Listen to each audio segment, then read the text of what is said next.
University of San Carlos is the oldest school in the Philippines.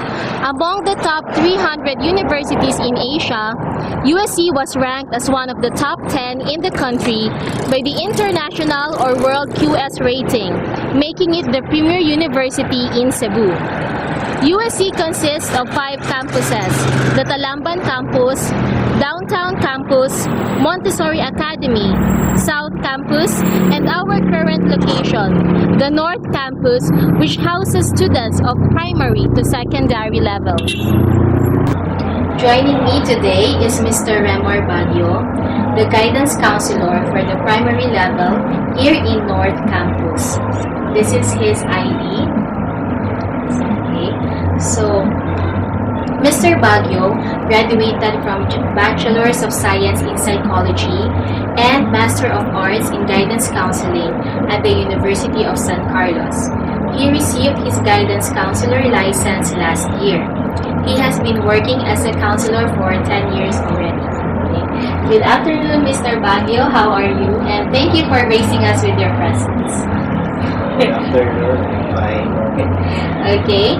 So, first question, Mr. Baguio. What motivated you to become a guidance counselor? I don't know if it's motivation or by destiny or chance. Because what happened actually was I was absorbed from my practical side in school that I did my practical because they were in need of a guidance counselor then and they preferred the male as per recommendation by the husband. So now that's how it came to me. Okay. So, that school was St. Alfonso St. School. Alfonso's Catholic School in Alfonso City. Wow. Okay. So, how long did you work there in St. Alfonso School? 4 years. After graduation, you immediately joined. Yeah. Wow, I see. So, even before the graduation rites, there was a job waiting for you. Okay. So, but while you were taking up BS Psychology, what was your real plan? What career path or profession did you really want? At that time, I really still don't have an idea until such time that I have my practical. And I thought it would be more suited to the school because I saw the nature of the work in the industry and it seems to me it's so demanding. I think I cannot handle the job. I mean, as far as the limits are concerned. So I thought my personality also, I thought I'm better as a guidance counselor. I see. Okay. So, next, Mr. Baguio, do you have any mentor on this field? Like, was there a particular guidance counselor or teacher that that paved the way for you to become a guidance counselor? I learned a lot from my teacher in guidance and counseling in college. It's that you get me. In fact, she's a colleague right now. Wow. So I'm development campus. I was able to appreciate guidance and counseling is all about. And also my former head in St. Alfonso's Catholic School because she was so her person is really like a guidance counselor aside from the fact that she is so motherly. I see. So these women made lasting impressions on you. I see. Okay. So, could you describe one of your typical work days for us? Like, how many hours do you work in a week? I work for 45 hours a week. 9 hours a day. And usually I do counseling and then follow up routine interview. So that's the typical days that I have as a guidance counselor. I see. Okay, so you mentioned routine interview. What was the other one? Academic follow-up and counseling. Okay, so of these three services, which ones are required by the school for the student to take up? The routine interview, really it's we conduct an admission interview. That is what is really required by the school. Like we interview those applicants, those transferees from other schools before they're allowed to take the entrance test. And as part of our service, it's our really it's our initiative to conduct this routine interview. Of course, counseling is not really required, but then somehow the very essence of the guidance of this is about the counseling. So we have here walk-in or referred clients by parents or teachers or the principal.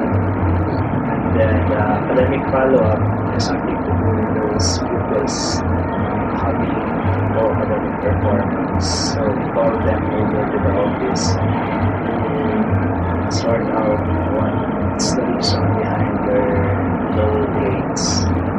So, you do academic follow-up for the grades or the performance in academics, but how about like for the behaviors? Do you have also? Yeah, we also do behavioral follow-up, but usually it is referred to us by the pupils affair officer, those pupils who are misbehaving or we call those pupils who have low contact rates like C or C plus. So by C or C plus, you mean like 70, 75 or lower? I think C plus is line of 7, but it's still passing. It's quite And then low. C is really fail. No, I think D is the failing grade. But somehow it's really lower than the rest because most pupils like minus. It's okay, so you don't do behavioral follow-up for those. Yeah. I see. So, for the counseling, sir, most are referred to you or most is voluntarily made by the students? Mostly they're referred. I see. So not a lot of pupils will voluntarily go to the guidance office for counseling. Not really, although there is still a number of them who really come here in the office. Like just walk in, they are what we call the clients. They just come here and talk about their problems and concerns. So these walk-in clients, sir, what are commonly their age group? Actually, in our case, we have pre-arranged work assignment. My partner handles grades 1 to 3. The nursery that I handle is 4 to 6, the kindergarten. So around that age group, I handle grades 4 to 6, so around 10 to 12 years old. I see. So from grades 4 to 6, some pupils from this age group voluntarily go to. Wow, that's impressive because not a lot of students will do that. So how about you mentioned your assignment to kindergarten, sir? For kinder, like we just assist the teachers or like for not really so much for counseling or kinder. Although we become busy with these kids at the start of the school year because of cases of separation anxiety, things like that. I see. So, but are there also cases of academic and behavioral follow-up for kindergarten students? Not much. Because most of the time they're just like the playing stage. So, you mentioned that some students voluntarily come here or to see you. So, what are their common concerns? Well, I may label it as anti-quarrels with classmates, pero I am taught not to underestimate concern of the children. So, yeah, most, like, there are anti-quarrels with classmates, although there are cases that have something to do with their family, like stepfather or stepmother. So, majority is really just conflicts inside the classroom. Yeah. I see. So, easily handled, sir. That's all. Well, the beauty with kids is their enemies today or at this hour, the next minute they're friends. So they forgive and forget easily. So I wish it was the same with adults. Yeah, that's why we are taught to have a childlike heart. Yes. Do you also, like you mentioned earlier, that you also ask their ambitions? So other than asking them what they want to do later on in life, do you also conduct like aptitude tests or like how do you call this? Connecting their capabilities to their career. Do you have that kind of exams? We have it, but it's even in high school. What particular? We have the POIS, the basic Philippine Occupational Military Survey, and the Intelligent Classification Test. And aside from the one given to the government, the SAT, we also did that here to our high school. I think grade 8 students are given the test. So it's really a requirement. Everyone should take it. It's part of the testing program of the school to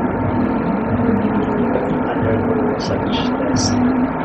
Because I believe like some schools do it on a voluntary basis. Like if you want to take it, you can come to the office. But here, it is required. It's really given to all. That's nice. That's a good practice, sir. I think are the skills required in your position on a day-to-day basis? Skills required? Yes. I think number one is the listening. I mean, by listening, I mean the ability to really pay attention to the one you're talking with. And patience, I guess. Patience. So you mentioned listening skills. So what do you think is, how can one person be a good listener? What makes a person a good listener? Aside from those techniques that we learn about passive responding, about listening. Passive responding, sir? Like what? Oh, okay. Diba? I suppose you have that. You have that discussion Yes. about empathic responding. And aside from those techniques, aside from those skills, I think it's something that comes from the heart, the desire to really listen. And people thought that the job of a guidance counselor is easy because just listen. Actually, I beg to disagree because listening is quite much difficult than talking. I don't know if you agree. I have read before that when you listen to someone's problem, you somehow absorb it. So do you agree with that one, sir? In a way, when you become fully involved with the person, I mean, with the client or with the problem, and somehow it is manifested by physical stress that you will experience later on. I've actually experienced that before. So sometimes you feel drained. So when you go home, you're I see. That's why I said it's actually difficult to be centered. I see. So, where do guidance counselors go for counseling? Fellow counselors like that. Well, we are taught one way of managing stress by counselors is to have interaction with our colleagues.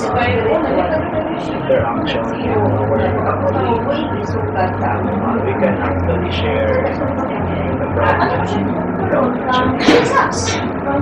That's one way of releasing the stress, especially if it's too heavy and easy to control. So, you share your problems but still upholding the confidentiality of the problem. This problem, Of the problem of the student. yeah, with that, in fact, it is encouraged most of the companies and parents at least once a month. I see. So, those really problematic students. It's our call what to share, but of course, you will really choose those cases that you're having difficulty with. Common sense will dictate that. I see. So, really every month, sir, you have that. We're still trying to practice that. So hopefully we can start this month. Do you think it will help, sir? I think so. Because somehow you get to brainstorm how to handle that. So what's it of your job that is challenging, like listening to the problems? How about the parts that are most enjoyable? Well, honestly, the thing with guidance work is that we really see at a certain season. We really are busy all the time. Honestly speaking, so somehow I find comfort in that because unlike in the industry, that's why I said earlier that very encouraged of the job in the industry, company, HR in particular, guidance work. It's a whole lot different. There's so much pressure simply with the industry I see. Okay, so it's a bit more lax compared to industrial setting. Yeah, that's where although we have also our moments of being busy, but still breath. But sir, you mentioned that there are seasons or times that you are very busy. So what part of the year is it? Summer, March, April, May, because these are the times that we conduct the interview. I see. So I am curious, sir, do you also provide counseling for teachers? As they come, of course, because counseling is not something that you can force. There is always aside or exception goes for effort. In the case of teachers, I don't know so it's voluntary. I see. Sir, to wrap up, what advice can you give to those aspiring to be a counselor someday?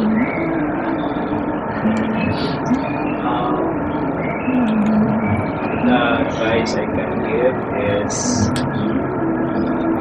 if you want to pursue a career in counseling, basic is the ability to listen. Listen, not just hearing, but listening from the heart. And then the ability to observe confidentiality. These are two things I believe that will really spell a difference counseling session. Well, not to mention, of course, you constantly update yourself with the stories that are that got me to the place. But for me, basic and foremost are the reason, and it's this confidentiality. So we should be good in listening and not be chismoso or chismosa. Because somehow doing that, your client, especially the young ones, it's the way of building trust between you and the client. So it's important to assure them, reassure them that it is something confidential. Unless there's really basis to divulge it. Yes, I understand. So, thank you very much, Mr. Baguio, for sharing your time and wisdom with us. I hope that you continue to be an inspiration to your students and powerful contributor to their character formation. Okay, so before we end the interview, let me share a quote by Enoch Mariguesi. No matter how talented or skilled you are, you will never reach your full potential without expert guidance. Thank you very much. This is Nicolas-Calo wishing you a great day.